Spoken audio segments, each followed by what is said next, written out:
that amount of money could have really had a cool vacation. So Life Instead, is Beautiful or Paris? 2 hours. Paris. Even though I don't want to go. I want to be clear. I'm kicking and screaming Yeah, in both situations. I'm going to bitch the whole time, all right? Yeah, monsieur, come over here. You can have some escargot. No, I don't want your escargot. Give me a ham sandwich. Nailed it. From fabulous Las Vegas, Nevada, this is Pod Therapy. Real people, real problems, and real therapists. You can submit your questions anonymously at podtherapy.net or email us your questions at podtherapyguys@gmail.com. Email us questions like, Jim, what's wrong with you? Why do you have to always go to the same beach? Why can't you just a little bit of variety? Oh, we out of those questions? Something different. Yeah, we're out of those questions. Send more of those. And now, broadcasting from the churn, that guy is Jim Job, and I'm Nick Tangeman. It's time for some Pod Therapy. So, I'm just saying, okay, look. Patreon.com/therapy. You can find out how my experience was at the Red Hot Chili Peppers concert and how I value spending money on experiences generally. It was a good conversation today. I thought, We got some stuff done. I think we delved into the mind of Jim a little bit, as well as myself and Nick. The real question... We still don't know what's wrong with you. Who's Waldo? How's Waldo? Nobody asks him, but we should. You think that's why he's always hiding? Because I think no that's one part asks, of it. How's And changing Waldo? his name, apparently. Scandals abound. You can find out more at patreon.com/therapy. But this is the part of the show where we are talking about lives. And we're changing them. And we're answering questions like this one called Echo Thoughts from Anonymous. There you go. I was hoping to set up somebody on that. Hey, guys, huge fan. Thank you for all the work you do, especially Jacob. The fuck? I don't get Man, these shout outs to Jacob are starting to get really annoying. Yeah, everybody loves him. God. There's the lights, of course. Every letter. Just all of a sudden, just like, hey, just want to take a second to thank my Lord and Savior, Jacob Smith. That's right. Yeah. Hey, guys, huge fan. Thanks for all Feel free you to do. start phrasing it exactly like that from now on, too. Especially Jacob. You really carry the show. Man, we need to start reading these. Come on. This is too much. Thanks to your two sidekicks. Thanks for putting up with these assholes. Also, my pronouns are she and her. Thank you. I wanted to write in about something I'm very self-conscious about and I feel has been getting worse over the last couple of years. Ever since I was very young, after I would speak a sentence, I would often repeat the sentence immediately afterward in my head. My sister actually made a joke about it when I got older. She said, oh, you used to do this funny thing where you'd say a sentence and then we could all tell you were repeating it to yourself because your lips would move. Well, I never stopped doing that. I just got myself to stop moving my lips when I do it. I know it's very common for people to replay arguments they've had with other people and maybe dwell on those conversations too much. While I definitely do that, that's not my problem. I repeat the most mundane sentences. I may tell a coworker, be right back. And in my head, I'll just keep saying it.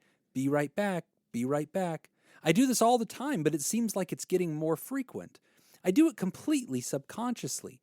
It feels the same as getting an annoying song stuck in your head. Just earlier today, I had a phone conversation with my mom, and right before writing this email, I started replaying certain parts of the conversation. It was a very mundane conversation, no argument or anything to dwell on. I can sometimes stop by distracting myself with something else, but I may repeat something 5 to 10 times before I can get my brain to stop. It's just so frustrating. It can interfere with conversations because while someone else is talking, I can't fully listen to them because I'm repeating what I just said in my head. I've wondered if maybe it's part of my self-consciousness. I'm definitely critical of myself, so maybe it's because I want to make sure I didn't say anything dumb. I don't know. I even do this with written things. I can almost guarantee you after I submit this, I will start repeating certain parts of it to myself. I'm ashamed to say I'm currently seeing a therapist, but I haven't mentioned it to her yet. I don't really know why, but I just haven't been comfortable talking about it to anyone yet. I understand if you can't speak to this specific issue too much since you don't know me, but any general advice or insight is very much appreciated, aside from the obvious, tell your therapist dummy. Thank you so much, Anonymous. Damn it, you took my answer. Right? Yeah, I'm out. Ah, that was the putt. Okay, so this is interesting because I'm hearing... It almost kind of sounds like it's got a little bit of like obsessive compulsive traits to it. Mm-hmm. But my question, I don't know if it really truly fits, or at least it doesn't really fit very well, but that's Right. like the first thing that kind of popped in my head. Mm. But my question to the writer would be, if you don't do it, is that Right. is that stressful for you? Right. Yeah. I know that you have to try to consciously try to stop yourself from doing it, but assuming you had control of it, Right. is it something that you feel like you have to do? Because if you don't, it just bothers you so much that you don't do it, like it causes distress? Mm-hmm. Or is it something that you feel like it just naturally happens and you don't really think about it? Which it sounds like that's Yes. kind of more where it's at. Yeah. But the latter would make me believe more kind of OCD a little bit. I'm with you. Yeah. So what Nick's doing right now, and again, just a real quick disclaimer on the show again, we do not diagnose on this show. Always reveal your information to your medical team and allow them to treat you. They can ask better questions. We are an educational show, and so we take real life stories so that we can reflect on them, opine on them, and describe them somewhat clinically. I mean, except Jacob, he has no consequences. So yeah, Jacob can say whatever he can diagnose whatever. We're careful not to diagnose. Jacob can say anything. So you're welcome. what Nick was just doing is participating in something that we call differential diagnosis. What he's doing is he's saying, if you stopped doing it, does that cause distress?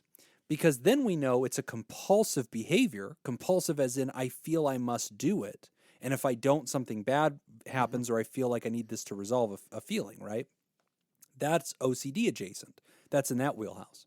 From what I'm reading in this thing, I think it went the other way. I get the impression from the writer that it's not in the OCD category of things. It doesn't seem obsessive. It doesn't seem compulsive.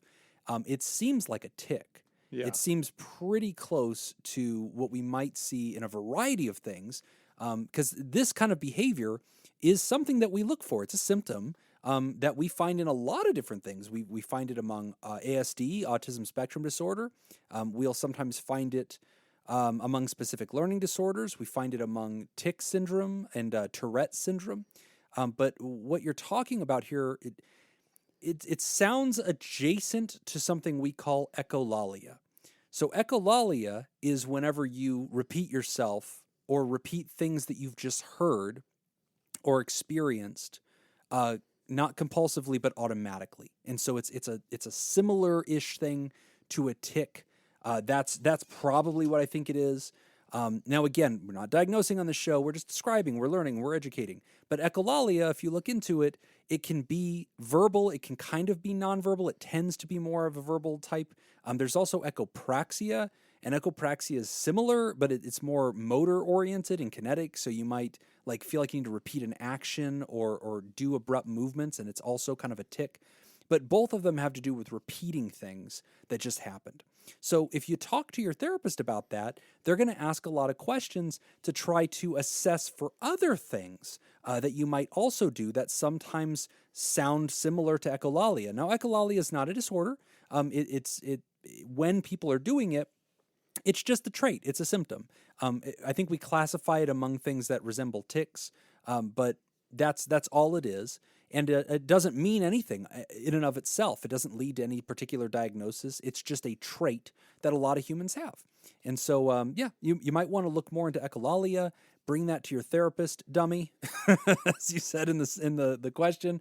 But this is actually a really common thing, and a lot of people relate to it. Does echolalia have anything to do with a person's self-conscious or their beliefs about themselves? I don't think so. No, I believe it's automatic. Yeah, I think it's right there. So with not tics. to say that you wouldn't have echolalia, or that you don't have this self-consciousness issue that you're dealing with. It's just more that maybe these two aren't related. Correct. Now, if you're out there and you heard this question, and now you're Googling the word echolalia and what the hell is this, and trying to figure this out, you should also know echolalia, lalia, however you want to pronounce it, is treatable, very treatable. And again, this doesn't have to be a disorder. It just can be a way. It can just be a way that your brain works and your kind of brain-mouth function works. Speech pathology is actually a discipline that treats this. So Usually, therapists, psychotherapists, we're not going to treat echolalia. We're usually going to defer that out to a speech pathologist or a speech therapist, and they absolutely catch this. Now, what's interesting about your case, Ryder, you did this as a kid, but it was non-verbalized. Because of that, I believe you went untreated. I think if you would have been full-on echolalia and saying this out loud, your teacher would have referred you to the SPED department. The SPED department of your school would have referred you to the speech pathologist. Speech pathologist would have had you on a treatment plan as a kid and addressing this, and you probably wouldn't even have the issue anymore. So good news.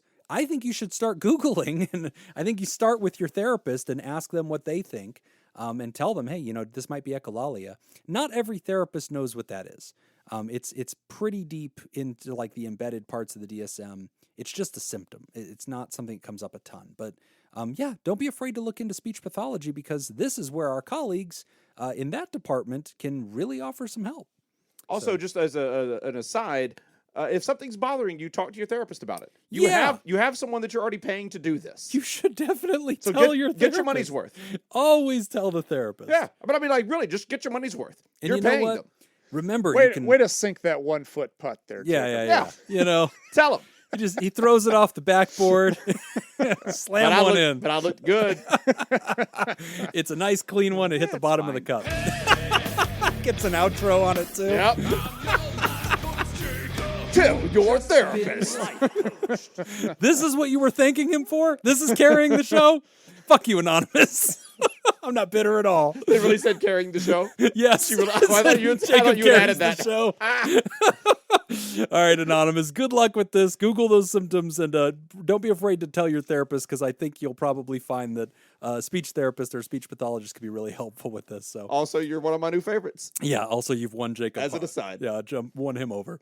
We're going to take a quick break, and when we come back, we're going to talk about trouble reading other people. You're listening to Pod Therapy. Today's episode is brought to you by Robert Brownie Jr., Mintz, Kayla Lansbury, Crazy Banana Scoop, Malia, Cindy Ash, Adam Hathaway, Mike Helm, and Lib.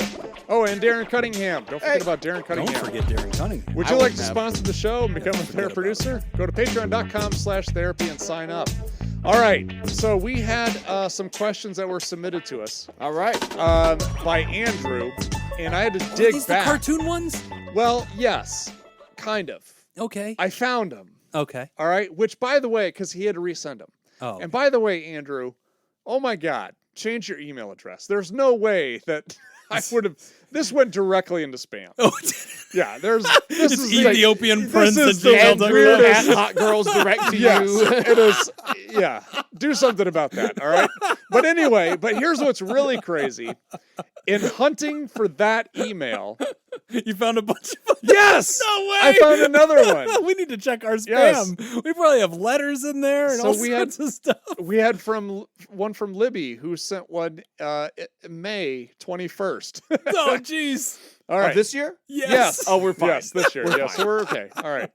This is par for the course. During the first, so Libby writes. So I'm going to do this one, and then we're going to do Andrew's next. Okay. Next week. All right. So during the first Theratopia Lounge meeting, Jim challenged Nick and Jacob to a duel in Espanol. Oh, that's right. Jim was very confident because he used to teach high school Spanish. I did. He once again wagered his PhD. Doesn't sound like me at all. I don't think that happened. So, Nick, Jacob, I'm sure you also have something you deeply care about and would hate to lose. Please wager it now. Nick, I know you were studying Spanish at one point. Yep, I was. Jacob, despite this, I'm betting on you. You shouldn't. Don't let me down. That is a terrible choice. Before we get into this, I'll tell you my taking Spanish story. Let's hear it. So when I was in college for my Bachelor of Arts degree in Technical and Design Theater, I was required to take 2 semesters of a foreign language. All right. Yeah. Now then, growing up in Louisiana, we had been required to take French in elementary school. Because English was a foreign language Correct. in Louisiana. So we all had to take French. I think I took 5 years of French. Wow. I believe it was 1st through 5th grade. It's that common in Louisiana. It was back then. It's less so now. Okay. But like I had wings of my family that spoke French. Wow. Cajun French pretty predominantly, things like that. Jeez. So It's like, oh, I could take French. I also took Latin in high school. So it's like, wait, there is a Latin class. Or I could take Spanish. Those were there were a couple of other options, but those were kind of the main 3 options. And I thought, I'll take Spanish. So I took Spanish 1, dropped it because I was failing it. Oh, no. After 5 years of French? And it was going to fuck up my GPA. Oh, no. Then I took Spanish 1 again. Dropped it because I was failing it. I wasn't fucking around in these classes. I graduated with very nearly a 4.0 average for my college career. Not bad. And so I wasn't fucking around. I was trying to do this. Yeah. Language does not stick in my head very well. Oh, my God. So then I said, fuck Spanish. I'll take French. Oh, yeah. Had to drop French because I was failing. It had all just gone out of my head. Oh, no. And then I was like, I'll try Spanish again. Oh, no. Take 3. Dropped it because I was failing it. Oh, my gosh. Oh, I ended up taking Spanish for the 4th time, a half semester intensive class. Jeez. Managed to pass Spanish 1, I think with a C. I believe I got a C in Spanish 1. Yeah. And then I took Spanish 2, and it was the only class I was taking. It was the only credit that I needed to graduate. Wow. It was this one thing. And after like a month of going to class, I was in every single class, had perfect attendance. I was there, on time, doing all the outside work, and just not sticking in my head. Would not stick in my head. And I went to the professor and just explained my situation. I was like, I'm a fucking technical theater major. This is my only class that's keeping me from graduating. Is there any way that I can just get a passing grade and not come to class anymore? Yep. I was like, unbuttoning. I would have been fine with that. We can work this out. I was at the point where it's like, I didn't have money to give him. Yeah. He But stared right at your eyes and he short said, of that, I was like, C. whatever needs to happen. Let's make it happen. No. I need an A, sir. C. So he goes, write me a research paper on Cinco de Mayo in Spanish, because it was very nearly, I think it was April at the time. Okay. And so he said, write me this essay in Spanish, and I will grade that essay, and whatever you get on the essay, I'll give you that for the semester. Wow. And I was Fair like, deal. awesome. Yeah. So I wrote a research paper in English. And then you Google translated it? That didn't exist then. Oh, yeah. But I sent it to a translation thing. Oh. I mailed it to a translation service. Wow. Cost me like $50. Oh, worth it. Yeah. They sent it back in perfect Espanol. Oh my gosh. And I gave it to the guy, and he just looks at it, looks at me, and goes, "Did you write this?" Oh no. I said, "I sure did. I did all the research on it. I could talk to you about anything that you'd like to talk about it." He said, "Can you talk to me about it in Spanish?" I said, "Absolutely not." Well, if you could, then why would you have... Right. Sir, I don't know if I was You clear know the I first time. can't. I have failed this class. But he asked me a couple of questions, just like knowledge questions about Cinco de Mayo. Yeah. I knew the answers. Okay. And he was like, "Fine, you've got a C." Oh, take it. Yeah, walk absolutely. away. Yeah, just walk away. If he had said D, I would have been fine. Yeah, he might have even given me a D. Yeah, I'll bet he did. It was a C or a D. But it didn't have to be, because it wasn't a major class. So it didn't have to be, I think major classes had to be an A or a B. Wow. Oh, okay. And because it wasn't that, I just needed to pass. So, Libby, the short answer here is you bet on Don't the bet on wrong me. horse. All right. Not going to be his So night. we're playing for Jim's PhD. Yeah, whatever. Playing for pinks. Or my bar tab. That's about the equivalent, I think. Yeah, I think right. it's about the same price. All right. And if I lose, I will quit being the audio guy on PodTherapy. No. We can't do that. All right, I've Nick, put the thing that I care about most. We've talked about this. Throw the game.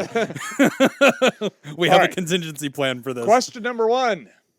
Please respond to this question in Spanish. Oh, I got this. I hope there's multiple choice. ¿Dónde está la biblioteca? Multiple choice. A.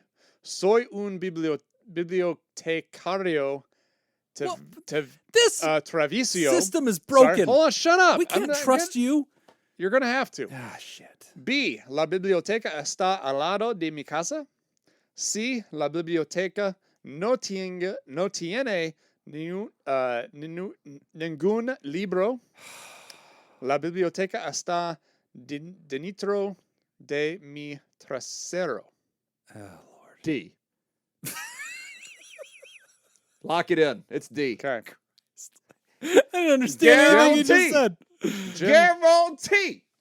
I need the answers again, unfortunately. It's Okay, A, A. B, Soy- C, or D. Thank you, Jacob.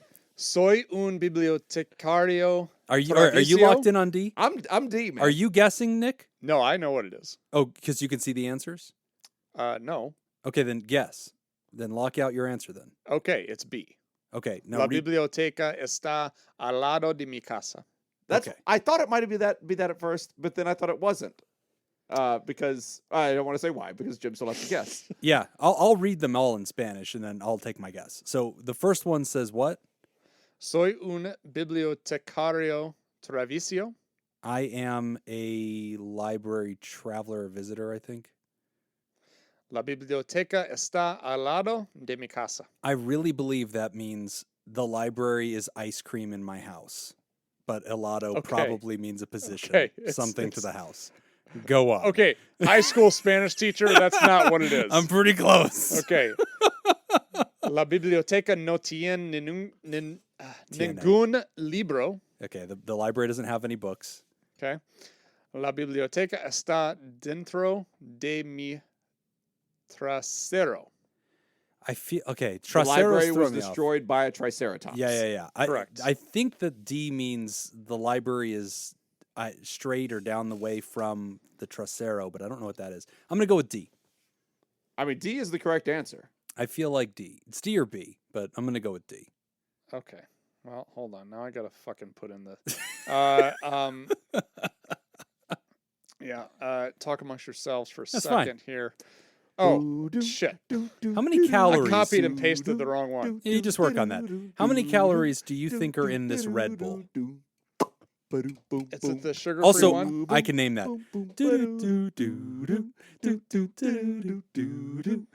God damn it! Hold on.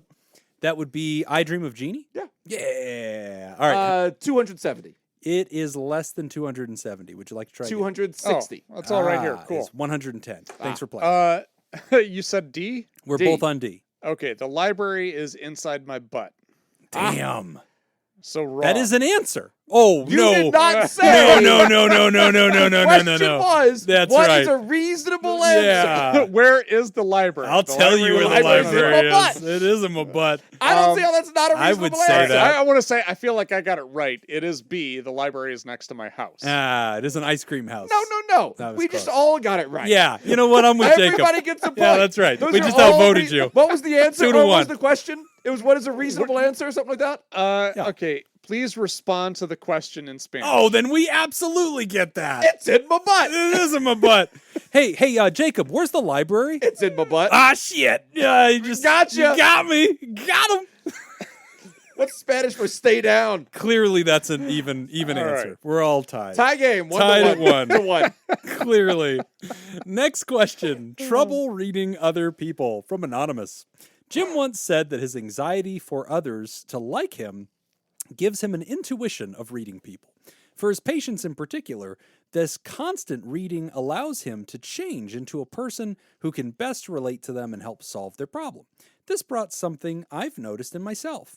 I've had reads on people that they were upset, angry with me, etc., and when I bring it up, they've told me I'm wrong. This has happened enough so that I typically believe that I have poor reads on people, and this gives me great anxiety. If I feel that someone is angry at me, or even if I'm being wronged, I'm very hesitant to bring it up because I just feel like I'm misreading the situation. It's possible people are lying to keep up face or for whatever other reason, but I feel my only option is to take their word for it. Is there anything I can do to help with the anxiety brought up by these sorts of situations? That is, when I perceive something, but afterward must tell myself I'm probably misreading the situation. As a follow-up, how can I get better at reading people in situations? Cries. Thanks. Anonymous. No pronouns on that one. Okay. Sorry, I'm rereading some parts here. In Spanish? In Spanish. Yes, in In Spanish. Espanol? Yes. The library's up your butt. I'm translating from English to Spanish. The Back answer to English this again. question is So in obvious. your butt. Yeah. I mean, like, if you ask somebody in New York, Hey, where's the library? It's in your butt. Yeah, that's a New York answer. That's legitimate. If they say it in English or Spanish, it doesn't matter. I don't know why you're still on this, Jim. We're tied. Thank you. You know what? You're right. That's just truth. All right, I guess I'll answer this. So, are you still reading it? Or are you good? I was trying to read over the talk of the library. How right we are? Yeah. Well, what are you going to do? All right, so I'll give some feedback, and then I'll kick it over to Nick. So I was giving feedback. I can't believe we've gone this long. That's the first time that joke has ever been made. Maybe it's the first time you've said that sentence. You know what? I don't know. Very possible. All right, Ryder. So not being able to read other people and misperceiving that they have something against you, we actually have a word for that in psychology, at least from the cognitive behavioral therapy school of thought. We call it a cognitive distortion, and a specific one, we call it mind reading.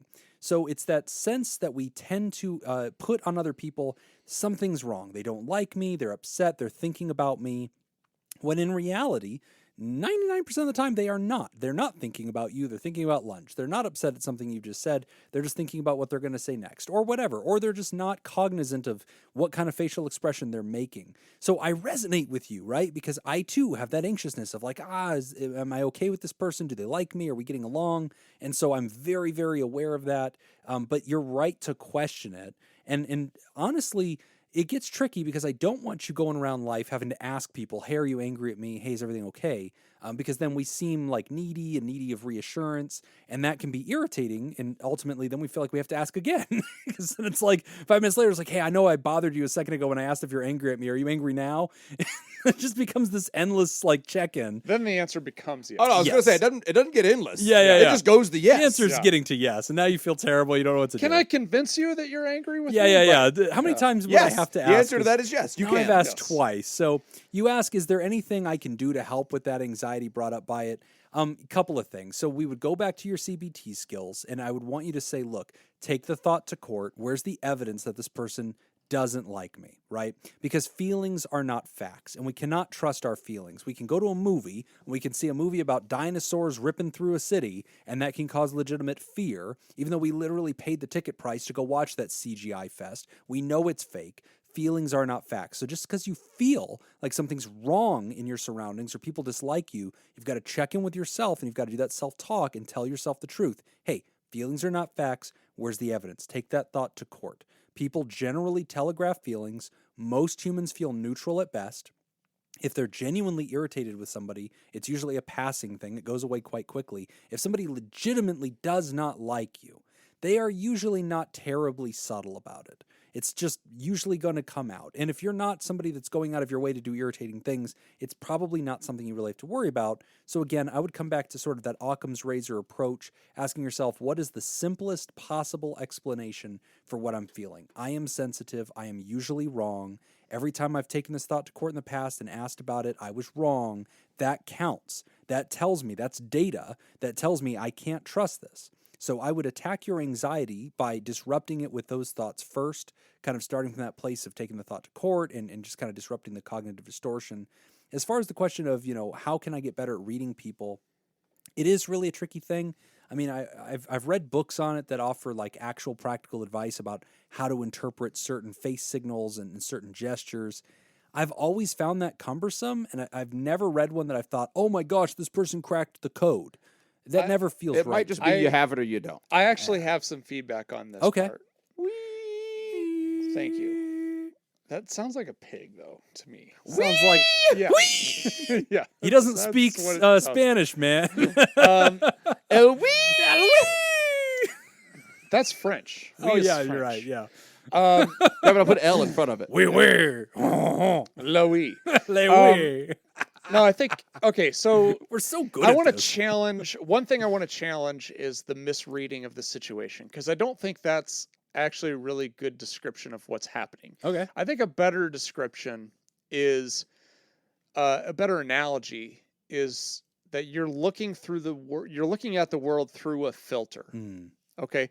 So when we say cognitive distortions, that's what a distortion is. A distortion is a twisting of the image, right? So you're seeing it through a filter. So it's almost like you've got sunglasses that you're wearing, And I have a different pair of sunglasses, and Jim has a different pair of sunglasses. We all have a different tint, and somebody asks us, what color is this thing, right? And we're all going to give different answers because we all have a different tint of sunglasses. And that filter through which we see the world is based off of our experiences. It's how we grew up. It's the things that happen to us that create this filter. And the answer isn't necessarily to, as much as we can, it would be to remove the filter. But at a minimum, the number one thing we want to do is recognize that it's there. Because if you recognize that there is a filter there, then we can start reassessing what we actually see. So the thing that I would encourage you to do is, instead of talking about this as I'm misreading situations, because then it sounds like you're doing something wrong. Instead, look at it as, this is the filter through which I see things. Oh, yeah. I see people as being upset with me through this filter. And I think the reason why that's impactful is because it takes some of the pressure off of you to try to fix the situation. So it's not like you're doing something wrong. You're not screwing up. You're not making mistakes. You're not misreading. You've got a filter there. Right. All right. So no big deal. This is fine. So we recognize that you've got a filter there, and then we work to try to work around that filter and to just kind of question that filter. Like, okay, this is my history that I tend to view people this way, so it's probably not 100% accurate. Yeah. And then the next thing that we could do is, after we've gotten really good at that, is we can look at, how did this filter get into place, or what created this filter? And we can, with help from a therapist, we can start breaking this down, and then the filter kind of starts losing some of its power. That's a really good, I almost like that idea, to take it to a metaphor. Whenever the other day I went bowling, and that was fun. But I noticed I was hooking. Was it though? I'm not good. No. Yeah. I doubt that you had fun. I did. Because so far all we've ever heard is everything that is miserable. Yes. Listen, it was the right price for the experience. I feel fine with what I got. So I was hooking everything to the left. And everything, I'm standing in the middle, everything I'm throwing is hooking to the left, and I'm barely nicking, the left-hand side of the pins. So then, of course, I realized, okay, I could figure out how to do this all differently, or I could keep doing what I'm doing and just move like a couple boards to the right. Do that, drilling them. Now everything's hitting. So at some point, Jim is just standing in front of the lane next to it. Yeah. Far off, overcorrection. Yeah. Chucking it from the side. But it worked. And that's kind of what I'm hearing in your answer, is sort of like, hey, start your process knowing you have this swing, right? You tend to swing this way. You tend to go a little bit off. So adjust everything through that lens of saying, okay, whatever I think is going on, I need to discount that anger I think I sense by 100 anger points because I'm almost always wrong. And that might actually take it into the positive. They probably like me plus 20 because there was they didn't not like me at all. So yeah, I like that idea of kind of basing it off of a handicap. And I also want you to work on not being as concerned about what their feelings are towards you at all. Right. Yeah. That's the audio guy feedback right If there. they're upset with you, so the fuck what? It's their problem. Yeah. I told them where the library is. It's Fuck in them if their you can't butt. take a joke. Ouch. I just hit the table. Jim has injured himself. I've gotten injured. The first time I've gotten injured on a question in which something was not being thrown at my face. Yeah. That's a good question. I like it. I think, And I'm only half kidding about caring less about what they think. We all need to Yeah, check yeah, in on no. that. Yeah, that's my truth too. Now, when it comes to reading people, I agree with that first thought that it is kind of like you have it or you don't. I really think like all things, it's literally just interaction, right? I think that interaction and right sizing when you're wrong, because if you're not digesting that data of I tend to get that one wrong, you're not going to get accurate results. So also, that's something important. If you do go to someone, if you misread a situation and you go to someone and say, hey, are you upset with me? And they say no. Right.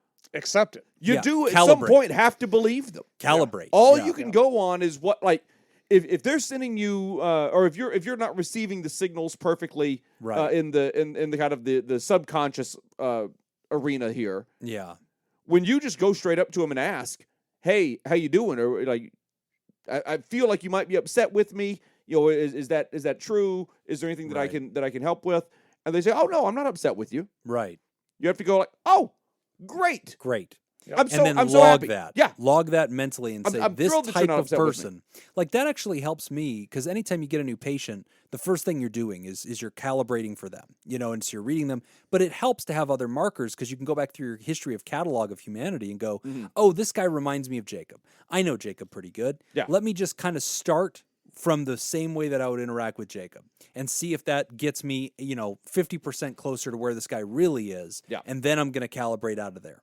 So kind of going with adjacent humans that you've met and already have a good feel for, and then that's a great place to start with a new person, and then reading their body language from there. And it's trial and error, my friend. Like, you're just going to interact with them. But yes, you modeled a lot of your question after me. Like, yes, I do have an anxiety about, am I getting along with people? Am I hearing them? And so I'm extremely attentive and like really trying to get it, which I think accidentally helps make me a decent therapist.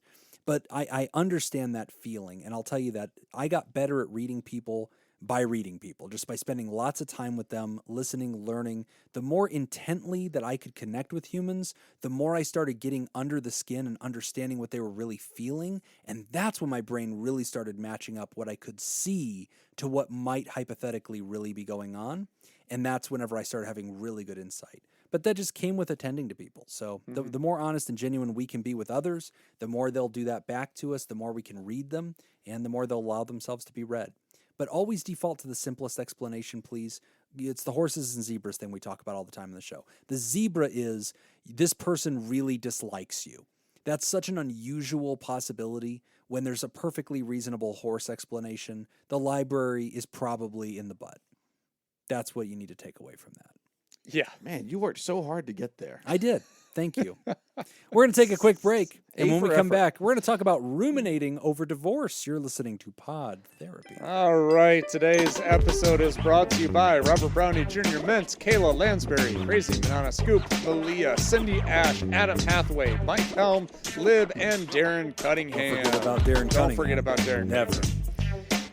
Never forget. Never All right. Darren, I'm getting that tattoo. Right on the thigh. All Never right. forget. Okay. See. You go to a cafe in Spain. What might you say to the cashier? And now that we know that all answers are on the table, I guess it doesn't matter. All right. Well, Jim would say, how do I get back to the United States of America? Yeah. Stick them up. No, He would say it, and he would say it in English. Give Jim's me gonna your say, money. how do I get this library out of my ass? All right. It's like Whoville up in that bitch. What might you say to the cashier? Me gustaría dos croissants de helio, por favor. Un mocha con pasas y un espresso al horno, por favor. These are great. Quiero un espresso con harina molida, por favor. Dos cafés con leche de soja y un croissant, por favor. D. He's going strong It is on D. D. You're going with D also? I'm going with D also. I'm also going to go with D. And then I would like to reread these so that Oh, people yeah. actually That's can the hear them. problem. Yeah. I taught high school Spanish. I can't hear it very well. Would you but like me to yeah. reread them? Because Yeah, whatever. No. I feel like Yeah. I could lap you pretty quick on these. No. All right. I'm that's not fine. interested. That's fine. Okay. What do the other ones mean? I don't need to flex. I would like 2 iced croissants, please. Okay. Mhm. A mocha with raisins and a baked espresso, please. I would have accepted that answer. I want an espresso with ground sand, please. Also- I did understand that one. Yeah. I understood sand. Not I was my like, I problem. was like, I think Oh. that's sand. If that's what Okay. you want, I'm a paying customer, man. And 2 coffees with soy milk and a croissant, please. Or a croissant, Is please. dirt I believe it's really croissant. superior to soy? Oh, don't do this. Croissant. Don't do this Croissant. again. No, we can't Croissant. do croissant. Oh, yeah. Croissant. No. It's God, I'm so upset. It's so emotional for me. Would you Like, rather I'm just so go angry. to Paris or listen to me say croissant Oh, daily? oh, I wish I was still deaf at the Chili Peppers concert. I wish I hadn't gotten back my hearing. Ruminating over a divorce from Anonymous. Oh, Anonymous. Dun dun dun. Hey, Pod Therapy people. Feel Hola. free to trim this one down if need be. It's me, Anonymous, newly minted Therapod as the writing of this, from episode Awesome. 200, with partially an update and partially a related question.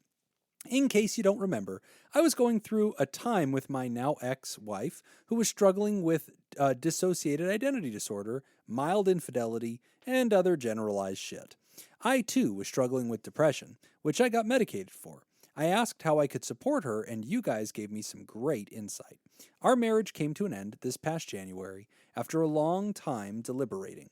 At the end of the day, I decided to end the marriage because the effort I was putting in was not being matched for what I felt was too long a time. I've been doing great since then, with the exception of occasional loneliness and such, but nothing unbearable. I've made a lot of changes in my life, including moving out of the country for a work opportunity, which has been great. My ex and I are still friendly enough and chat every once in a while about practical stuff, like her watching my cat while I'm gone. I don't doubt that my decision was the right one. At one point, my ex even said, "Hey, nothing is forever. We could get back together eventually." To which I said, that is a nice thought, but I'm not going to give myself that hope.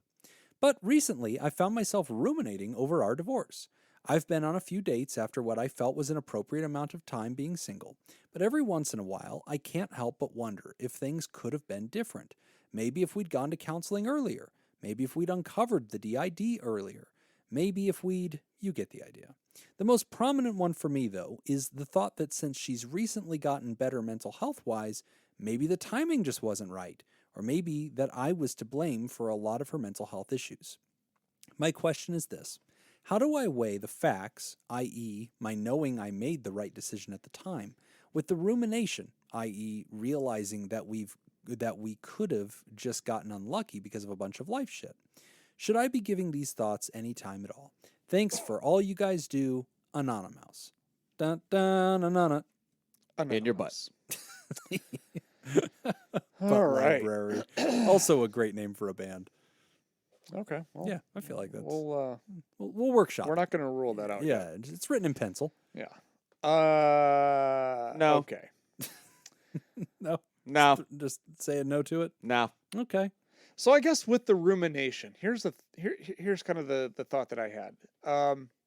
So the rumination, i.e., realizing that we could have just gotten unlucky because of a bunch of life shit. Okay.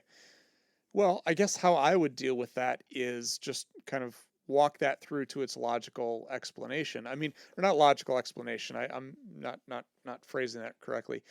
But I guess just, okay, so that could be true, but that doesn't mean that anything would be different. Mm-hmm. You know, it's kind of like, okay, well, because it almost kind of sounds like the question is like, oh, should we have broken up? Or if we had done this differently, would this have worked out? Right. Or was this just bad timing? Was it just the mental health and now the mental health is stable? All of that could be true, and you Right. could still have done the right thing. Yes. Good point. Yep. So, Yeah. So I think that in this case, a lot of people go through this. This is something that comes up a lot, especially in relationship stuff. There's actually a song that was a ripoff of that old Paramore song. The new song is called Good For You. It's the good for you, you're happy and healthy. Na, na, na, na. You guys ever heard that song? keep going. I can't do the rest. But there's I don't a think line. that's Paramore, though. No, well, the original was a different song. That this one, Oh. yeah, this one did a new song, but then it was very obviously a ripoff of the original song. And so the Right, author of the new right. song immediately wrote a check to Paramore, basically saying, "Hey, don't sue me." You know, I thought that song sounded very familiar. It is. Yeah, the new one. all Yeah. right. So it goes like that. But then there's a line in the song that says, like, basically the song's like, "Good for you. You moved on from our breakup so quickly, and you're healthy and happy, and your life seems complete." And there's a line in the song where it says, "And hey, I got that. You seem to have benefited from that therapist I helped find for you. Glad that you could get healthy for your next girlfriend." You know, and so like the person's bitter and they're frustrated about it. But I get it. Like, this is a really common thing that a lot of people worry about when they think about breakups and stuff. They think, well, wait a minute. What if I break up with you and then you become the best version of yourself? Like the qualities that I was fearful of, the things about you I didn't like. What if the painful experience of me breaking up with you and ending this jostles you into action, and then you become all the things? Like, you sit down, you do the real deep dive, and you talk to the therapist, and you get help, and you start managing everything better, and then you look at the way you treated me and you say, wow, I don't want to lose another person that was so great. Now I'm going to really try. And then the next relationship is off to the moon and everything's great because you try your best, and it's our breakup that taught you to change, right? That is a fear a lot of people have because they don't want to be the warm-up act for your best days. Mm-hmm. You know, that is always the fear. It's interesting because like I was reading the history of the Red Hot Chili Peppers because like I noticed that the main singer and the bassist are older guys, and the drummer's a little bit older too. But I noticed the lead guitarist is noticeably younger than the rest of the band. And I was like, well, what's the deal? Is he the original guitarist? So then I was like looking into the history. No. They have traded so many people, but this guy is damn near the original guitarist. He was a teenager when the band was starting to get good, and he got introduced to the band, and they actually hired him because he was so good. So he is importantly younger than them. But the band has like swapped members tons of times, with only the bassist and the singer being the original two. But a lot of it is like people joining the band and like, oh, I don't think this band's about to take off. And then like they leave and then they freaking publish Californication, right? And it's like, oh, you left right before this thing became a hit and you took on another band that like turned out to be nothing.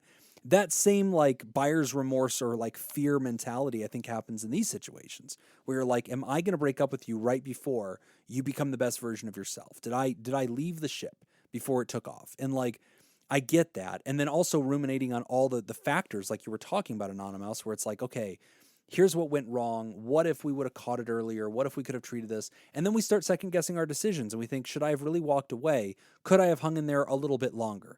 And it's that thinking of like at any moment you could strike oil. You just need to keep, pounding away at that one spot and it'll come through. And you know what? It's hard because those what ifs are impossible to answer, right? But I don't know what would have happened, but I know what was happening.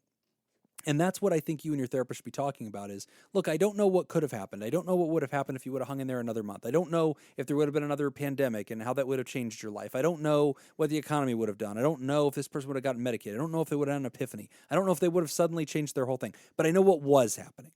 And as Nick likes to say, the best predictor of the future is the past. We have the past data. And the past data showed us things were not getting better. You were putting in way too much in the relationship. Your spouse was putting in way too little. And the best predictor of future behavior is past behavior. That was very likely to continue being the plot. Something had to functionally change. Mm-hmm. Yes, people can go to couples counseling. Yes, it is possible to encounter change. If humans couldn't change, Nick and I wouldn't exactly have jobs. So like it's entirely possible. However, you still made a decision that was based in facts, that was based in your best read at the time. And I don't want you to have this gambler's dilemma carrying around this obsession of like, oh man, what if I just would have played one more hand? What if it could... Look, the gambler's dilemma is called the gambler's dilemma because people continue to lose everything because they think the next hand's going to be a hit. And like, you just can't live your life like that. At some point, you have to evaluate, you have to cut your losses, and you have to have the bravery to do exactly what you did, to walk away, realizing this is not getting better, and this is one more step in that process. Now, choosing divorce, I think, is important to acknowledge. It doesn't always have to be a guillotine, and this is it. It's the death of the relationship. Sometimes divorce is a step in the path. There's actually separation as well can be a step in the path. There's a wonderful book on that I will look up, in between answers here because I need to find it. But it's about using separation as a tool in rebuilding marriages. I think divorce can also shift the relationship to the place where maybe one day it can get back together. But if it does, the first version of that relationship will be dead. And it needed to be dead because that wasn't healthy. It wasn't working for you. The book I'm thinking of is called Taking Space, How to Use Separation, something to improve the relationship. Also, there's something you have to remember, too, that spouse, that ex-spouse, they may have become now, as Jim was saying, like the best version of themselves for you. Part of that journey on their end was you. Right. And that relationship as it was, and going through that divorce. Everything is it's all part of that same thing. So, I mean, you do have to kind of keep that in mind. Right. And it's not, because what you can get trapped in is you get trapped mourning that relationship. Right. You can get trapped in that series of going like, oh, we should have done this, we could have done this, all of that. At some point, you have to just recognize this relationship happened, for better or worse, for them and myself. Let's just go forward now. Right. Mm-hmm. And if going forward means you think that maybe you can rekindle a relationship, fine. Right. If that's not what it feels like, though, if that feels wrong, if that feels like that's not going to happen, or that you're just going to repeat things that happened in the past, also fine. Right. I mean, if you don't get bogged down in this shit. Well, and also you are going through a change as well, right? Yeah. And so we don't know what's ahead of you. There may be a future relationship that now you're going to find that you could not have been emotionally ready for had you not Right. gone through the transformational process of this first marriage. And that's not to say we should all hang our hat on the happiness variable of other people. You know, I think you can be perfectly happy in relationship. I think that's fine. You can be single. But I just agree with that we're always constantly going through change. Anybody in your situation is going to second guess every decision. I get that. We all do it. We do it when we sell a house. We do it when we take a new job. We do it when we move our family somewhere. We do it when we make any big life decision. That is the reality of the monster. We have When to you come buy back Life to is Beautiful tickets. when you buy Life Right. is Beautiful tickets, when Exactly. you go to France, you know, when you build a library in your butt. So these big, huge life decisions. What is this, a library for ants? The hardest He's part's right. getting the bulldozer up there. The hardest part is getting the work permit, man. Yeah. Clark County is just the devil, you know? You just got to file so much paperwork. I'll tell you, the easy part is collecting the fines. That's right. Most people are happy to pay. Yeah. But you know what, Writer Anonymous, I just want to encourage you. Anytime we make a big, huge life decision, it is our nature to question it, to ruminate on it, to re-examine it. And I think that is the mark of somebody who's not being flippant. That is the mark of somebody who's not being impulsive. You're a thoughtful person who took a measured action. Of course, you're going to continue to reevaluate that action. Just because you're thinking about it and reevaluating it doesn't mean you're wrong. It means you're a methodical thinker who takes one's life seriously. And I'm glad for that. And at the end of the day, I believe you're going to do well. I believe that your best days are ahead of you, not behind you. This is a transformational process. And by learning how to draw a boundary, as you did in this divorce, you're going to be ready for your next relationship where you're going to teach people what you're available for and what kind of energy and output you're going to need to keep the relationship sustainable. And now you're going to know that you're capable of demanding that and expecting that in a relationship and capable of walking away if that doesn't happen, which is a rare trait. A lot of people can't do that. Yeah. Great question. And thanks for being a part of the community, and thank you for being the catalyst that caused Manu to create our Discord, which is available for all patrons of the show at any giving level at patreon.com/therapy. You can join us. But first, we have an announcement. Yes, we got two announcements. Number one, we've got two more questions, but we're going to do those after the Excellent. outro. These the last two are in Korean, so Oh, that'll be fun. are Also, you serious? yes, Oh my God. Oh, we have those kinds of questions. trivia Oh, questions. oh, fun. Trivia Patreon questions. content. I thought you meant we were like no, going to answer more therapy questions. no. After yeah, the- that's what I after the thought too. outro. Korean therapy Very questions. confused by We're that. going to try our best. Fuck that. We've done more than enough on this show. That's right. Yeah. Anyway, the other announcement. So we got that book last week. Yeah. Came from Colin. Yes. So thank you, Colin. Yeah, who did include an Amazon gift note in there, and it just Amazon screwed it up. So, but on our Patreon, It Colin happens, was yes. like, "What the hell?" Yeah. So thank you, Colin. I mean, or at least he was the first one to claim that he sent it. Either way, Right. well Either done. way, yes. Either way. Either way, we recognize you. Yes. So it's been a while, but I have some apologies. Ooh, I do. I think I'll stand up for this. I've been using the Twitter again. He actually is. He's absolutely standing up. Yep. So I've been using the Twitter again and been thinking about things that I say and afterward realizing that I shouldn't have said them. Oh, And so I've gotten back into the habit of giving apologies. So this is my mea culpa to the world for things that I've said on Twitter that I probably shouldn't have. all right. Dear male spiders. This was a reply I sent to a spider story from NPR. Dear male spiders, when I read that you are killed by your mates during sex, I'm sorry that I said you die on purpose to avoid paying child support. That is All right. unfriendly. I'm sorry I said that. Dear sodomy laws, I'm sorry that I said everything not from the Sodom and Gomorrah region is sparkling butt stuff. Are you sorry because that wasn't your joke? I'm sorry because I ripped it off of Because I think it's a fine joke. Dear sharks, I'm sorry I said that the only thing that can stop a bad shark attack is to give good sharks guns. Guns don't kill people, sharks do. Okay. My bad, sharks. Dear astronauts, I'm sorry that I said the reason NASA specifically asks you not to masturbate in space is because God can see you since there are no clouds. Science. What's wrong with that? But I was probably not accurate. And the last one, Dear Lake Mead, I'm sorry that when I heard you got 3 inches deeper from rain, I insisted that 3 inches is plenty and any more would be uncomfortable for anybody. All right. More is sometimes better. Man, I'm glad you put that bit together. I'm glad I got all that off my chest. I'm glad I got it all out. I feel cleansed. The apologies are out there. I feel right with the world again. Good job. Thank you. And to all of our listeners who follow Jim, if you would just give him more attention on the tweets, he wouldn't have to repeat the tweets in the show. That'd be fine. I get a few more likes. I don't even bring them back. We want to thank our bosses, the Saccharin 16, the mysterious and shrouded Illuminati members of the fan club, the Thera producers. Thank you, Smitty Scoop, Jake Schneider, Robert Brownie Jr., Mint, Kayla Lansbury, Judy Schneider, Nathan Scoop. More visual comedy by Jacob Smith. Jacob has this banana thing now dangling out of the front of his pants, and he's just walking around the studio aimlessly. I don't know where we were. Kayla Lansbury, Judy Schneider, Nathan's Hot Dog Scoop, list, Jim. King of Student Loan Debt, Dr. Ben Don, Crazy Banana Scoop, Mason Miller, Carolyn Albert, Leon Kassab, Kevin Chamberlain, Malia, Richard Macy, Cindy Ash, Newstick, Lord Colin Stewart, 30B, Ben Stanley, Sammy Scoop, Sarah Smith, Adam Hathaway, Byler T, University Jeff, Tess Miller, Paris, Myra, Lib, Darren Cunningham, never forget about Cunningham, Samantha Cohn, Thunder, Cougar, Falcon, Scoop.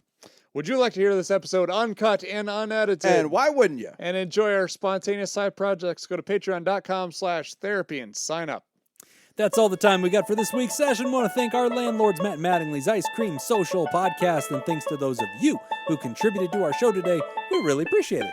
Remember, pod therapy isn't something you should keep all to yourself. Share the episode with someone who needs it and tag us on social media. You can find us at PodTherapyGuys on Twitter, PodTherapyGuys on Instagram, PodTherapy on Facebook, and of course at patreon.com/therapy. Do you want to submit a question to the show? Ask anonymously at podtherapy.net or email us with a normal email address at podtherapyguys@gmail.com. I'm Nick Tangent. I'm Jim Jobin. Thanks. We'll see you for your appointment next week. Man, we're learning a lot today. Okay, here we go. Oh, this is the Korean thing? Last two. Oh, let's do it. Last two. Also, have you guys had the Korean corn dogs yet? No. No. It's a thing. Sounds like an Urban Dictionary thing. Oh. It really does. All right. You're out for Ha Chic with your Korean...